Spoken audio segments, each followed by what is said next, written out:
Olá, boa noite. Deve ter alta da UTI a passageira atropelada por um ônibus dentro do terminal de Carapina, na Serra. O acidente aconteceu na última segunda-feira. A cozinheira teve a perna amputada e a família reclama que não recebeu assistência da empresa de ônibus. Assim que foi socorrida, a cozinheira de 45 anos foi para o hospital, direto para a mesa de cirurgia, onde teve parte da perna amputada, da altura do joelho para baixo. Essa familiar, que prefere não mostrar o rosto, contou a reação da vítima ao saber o que aconteceu. Ela olhou, ela teve ideia do que tinha acontecido, a ficha já tinha caído, ela me olhou, ela olhou para a perna, ela olhou para mim, tipo... Meu Deus. O atropelamento aconteceu na segunda-feira, no terminal de Carapina, na Serra. Tatiane tinha chegado de ônibus e, quando foi atravessar a pista, acabou sendo atingida pelo coletivo. Testemunhas que viram o acidente relataram os detalhes. Eles estavam devagar, tá? Se vê que a roda traseira era pesada, então ela fez isso em cima. Tá? E atropelou. E ela estava realmente com muita dor, foi esmagada a perna dela do joelho para baixo, o pé ficou intacto, mas a canela dela passou por cima. Mesmo após 3 dias do acontecido, segundo a familiar, até agora nem a Ceturb, muito menos a empresa empregadora do motorista que atropelou a cozinheira, entrou em contato com a família. Nem a mim, nem a minha irmã, que somos nós que... Até agora não, nada.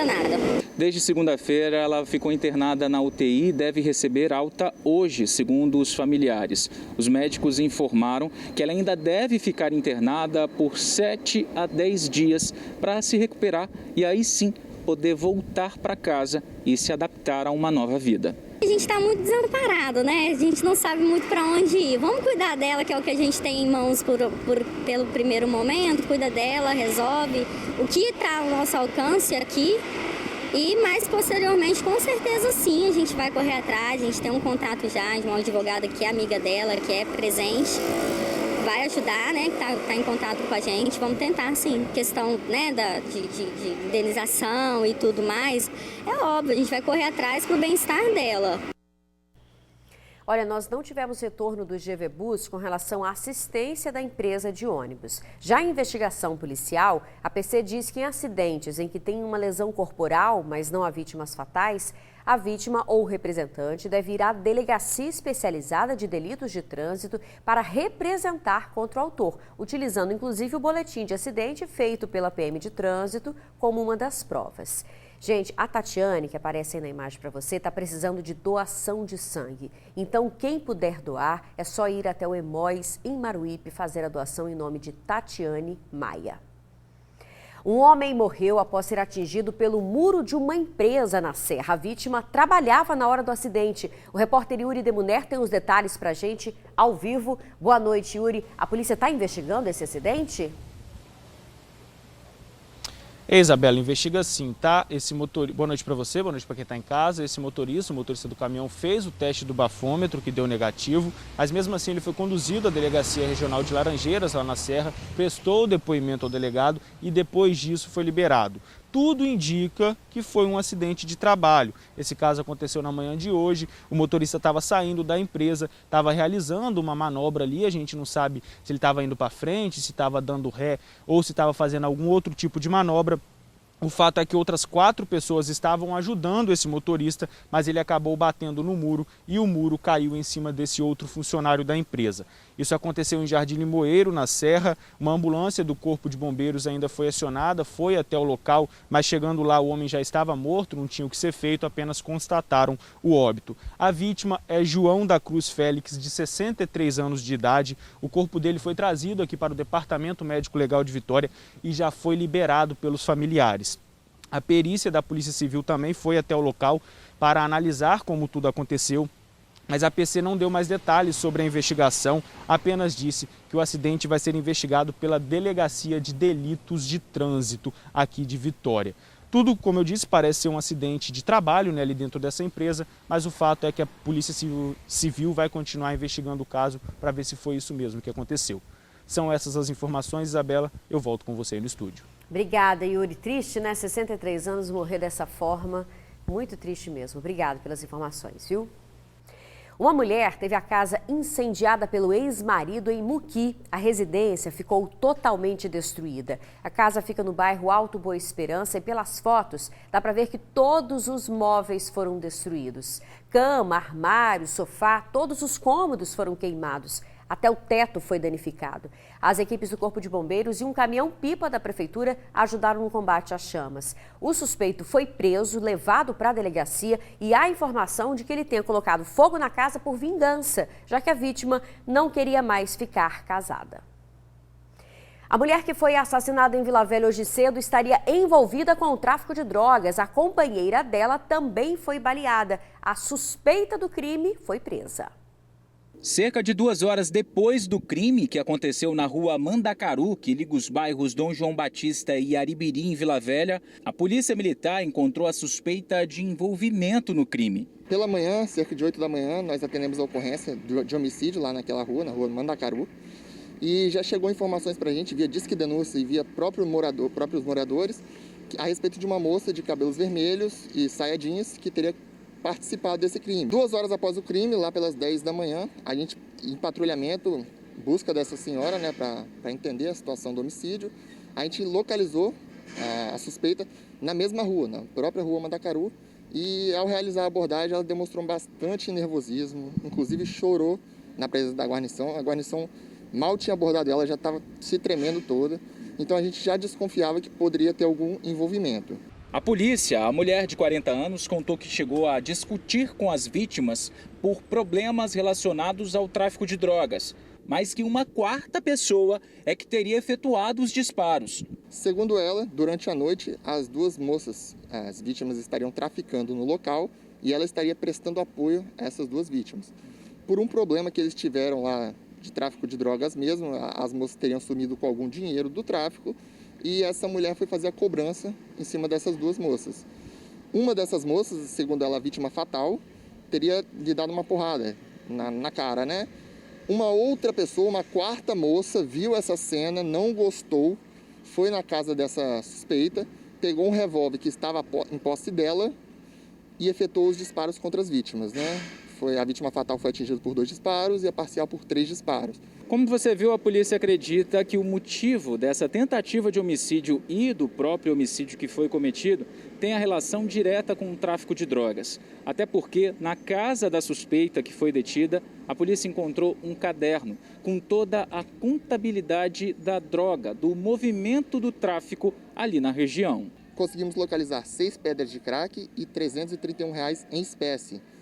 Perguntada, ela confirmou que aquele dinheiro era de envolvimento de tráfico de drogas. O crime aconteceu por volta das 8 da manhã. O vídeo mostra as 2 mulheres caídas no chão logo depois dos disparos, agonizando. Uma das vítimas foi socorrida e encaminhada ao hospital. A outra acabou morrendo no local. É Maria das Graças Souza Rodrigues. Ela tinha 48 anos, era cozinheira e estava desempregada. As 2 viviam juntas há 10 anos e vieram da Bahia. Moravam na região, bem perto do local do crime. As investigações agora continuam para saber, de fato, se existe alguma outra pessoa envolvida nesse crime. Um avião teve que fazer um pouso de emergência no aeroporto de Vitória depois que um passageiro morreu. A aeronave saiu de Porto Alegre e seguia para o Recife. O passageiro de 65 anos começou a passar mal por volta de 00h30. Aparentava estar sofrendo uma parada cardíaca. Ele chegou a receber os primeiros socorros de 2 médicos que estavam a bordo, mas não resistiu. A empresa que administra o aeroporto de Vitória afirmou que após a confirmação da morte, acionou o serviço de verificação de óbito da Polícia Civil para a remoção do corpo. A Azul Linhas Aéreas lamentou a morte, diz que está prestando assistência à família do passageiro. O corpo carbonizado encontrado em Cariacica pode ser de um representante comercial de 39 anos. Ele está desaparecido e o veículo estava alugado no nome da esposa dele. O corpo encontrado dentro do carro incendiado ontem em Cariacica tem 90% de chance de ser do representante comercial Wellington Passon, de 39 anos de idade. O carro pertence a uma locadora e a partir daí foi possível saber em nome de quem tinha sido locado. O Wellington viajava o estado vendendo roupas de uma grife infantil. O post feito pela família à procura dele traça o itinerário que ele fez. Na segunda-feira, o Wellington passou por Laranja da Terra e Afonso Cláudio e seguiu para a Venda Nova do Imigrante. Na terça, deixou o hotel em Venda Nova por volta das 11 horas da manhã, seguindo em direção a Conceição do Castelo, onde fez o último contato com a família, por volta das 11 horas. No momento que a gente recebeu a ligação, o investigador da polícia nos informou que poderia ser meu tio, porque era o carro locado pela esposa dele. E logo imaginamos porque só ele que dirigiu o carro, né? Ele saiu para trabalhar no carro. A gente não quer acreditar que seja ele e estamos aguardando, né? Fazer o DNA e acreditar que não seja ele. A gente busca por respostas. O que a sobrinha e a família de Wellington tentam entender é o que pode ter acontecido. Afinal, o carro dele foi encontrado queimado a cerca de 130 quilômetros do último local que o Wellington manteve contato com a família. O tempo entre Conceição do Castelo e Vitória é de aproximadamente 2 horas e meia. O que aconteceu nesse município? O que pode ter acontecido durante esse trajeto? Por que o carro dele foi incendiado em Cariacica? Essas são perguntas que só a investigação da DHPP de Cariacica vai poder responder. De acordo com a família, dentro do carro estavam mostruários de roupas infantis no valor aproximado de R$50 mil. Não se sabe se a mercadoria foi roubada ou se queimou. O Wellington era casado, tinha 2 filhos, trabalhava como representante comercial há 10 anos. Era muito querido e nunca relatou à família se estava sofrendo alguma ameaça. Passou o final de ano com a gente junto, brincando, entendeu? Aqui, pega no pé de um, pega no pé de outro. Você vê a pessoa brincalhona dentro de casa e cuida da família, que a gente tem isso dele, entendeu? A gente não sabe mais nada, entendeu? Agora, a família aguarda o resultado do exame de DNA para confirmar se o corpo carbonizado dentro do veículo era mesmo o do representante comercial. Só esperando o DNA, né? Só depois do DNA que a gente vai saber. A gente ainda não sabe ainda, né? Tem que fazer esse DNA, né? Para a gente fazer a coleta para saber o que aconteceu, né? Isso é meu irmão mesmo, né? Isso aí que é a angústia, a dor da família toda, entendeu? Enquanto isso a gente está na angústia, ele tem filho pequeno, esposa, mãe idosa, a família toda, né? Então a gente precisa de respostas. Olha, o prazo para que o laudo fique pronto é de 10 dias. Moradores de Linhares precisaram ser resgatados de helicóptero devido à cheia do Rio Doce. Olha só as imagens. O nível do rio atingiu 5 metros e 78 centímetros. É a maior enchente desde 2013. 74 pessoas estão fora de casa, sendo que 20 delas foram para casas de parentes e outras 54 estão em abrigos do município. De acordo com o Notaer, até o momento 32 pessoas foram resgatadas em 3 comunidades da cidade, sendo 3 grávidas. Quem foi resgatado está sendo deixado no aeroporto da cidade de Linhares, onde há uma base do Corpo de Bombeiros para o suporte. Em Colatina, são 97 pessoas fora de casa. O nível do Rio Doce continua acima da cota de inundação, mas a previsão é de que o volume diminua nas próximas horas. Em todo o Espírito Santo, 659 pessoas tiveram que deixar as residências devido à chuva. A maior parte em Ibatiba, que está em situação de emergência. No próximo bloco, a vacinação de crianças contra a Covid-19, que deve começar amanhã em todo o Espírito Santo. Os detalhes já já. TN2 de volta, a gente atualiza agora os números da Covid. Nas últimas 24 horas foram confirmadas 3 mortes pela doença e quase 4 mil novos casos, gente. Os casos estão subindo absurdamente. Desde o início da pandemia, o Espírito Santo já registra 13.363 mortes, mais de 653 mil casos confirmados da doença. A Serra lidera o número de casos, seguida por Vila Velha, Vitória, Cariacica e depois Linhares. Essa semana você viu aqui no TN2 que mais de 163 mil pessoas não receberam nenhuma dose da vacina contra a Covid aqui no Espírito Santo. Pois é, de cada 10 pessoas internadas em UTIs devido à doença, pelo menos 4 não receberam a vacina ou estão com a segunda dose atrasada. Uma realidade difícil de entender, mas que é a mais pura verdade. Em Vitória, 19.890 pessoas estão com a segunda dose em atraso. O que acontece na capital acontece também em outros municípios, como Cariacica, por exemplo, em que há 35.329 pessoas que não estão com o esquema de vacina completo.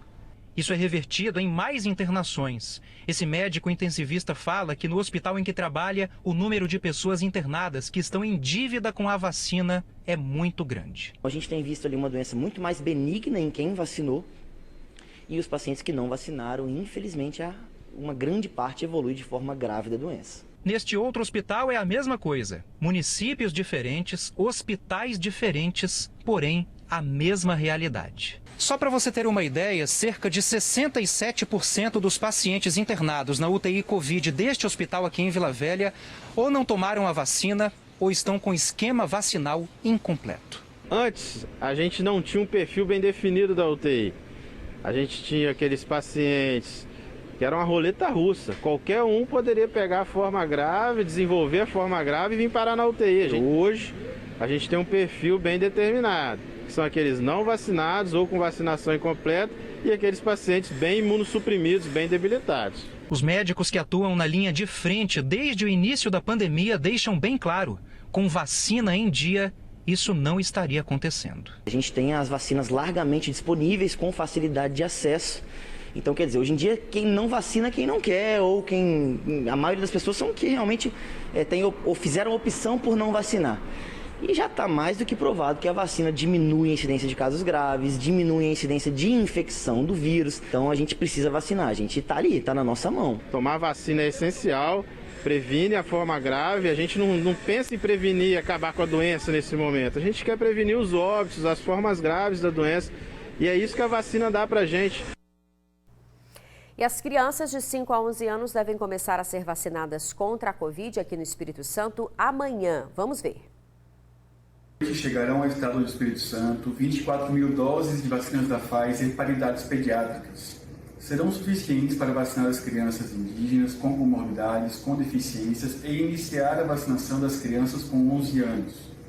A vacina da Pfizer é uma vacina segura, eficaz, passou pelas fases 1, 2 e 3, não é uma vacina experimental, foi autorizada pela Anvisa, comprada pelo governo federal e, neste momento, chega ao estado do Espírito Santo para poder vacinar nossos filhos. Vacinar nossos filhos é um gesto de responsabilidade, de amor, de carinho e a melhor maneira de ter toda a família capixaba protegida da Covid-19. A seguir, rodovias estaduais serão monitoradas por mais de 1.000 câmeras para o combate de crimes e também irregularidades. Os detalhes em instantes.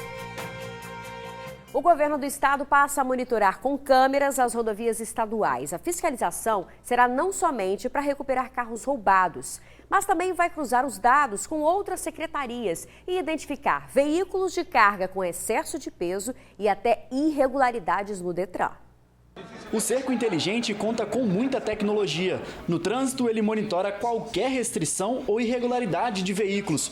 O sistema, que contará com 1.200 câmeras, funciona como um braço extensor da segurança pública. O cerco inteligente funciona aqui na capital desde 2018. Ele já ajudou a polícia a recuperar mais de 150 veículos roubados. E olha, nem precisa de muito tempo não.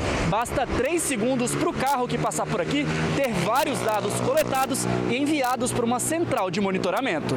Segundo o coordenador de tecnologia, após a identificação do veículo, o tempo de resposta para a polícia é imediato. Não leva mais do que 30 segundos do momento que passa um determinado veículo à frente da câmara para que as inteligências artificiais das respectivas secretarias já processem a informação.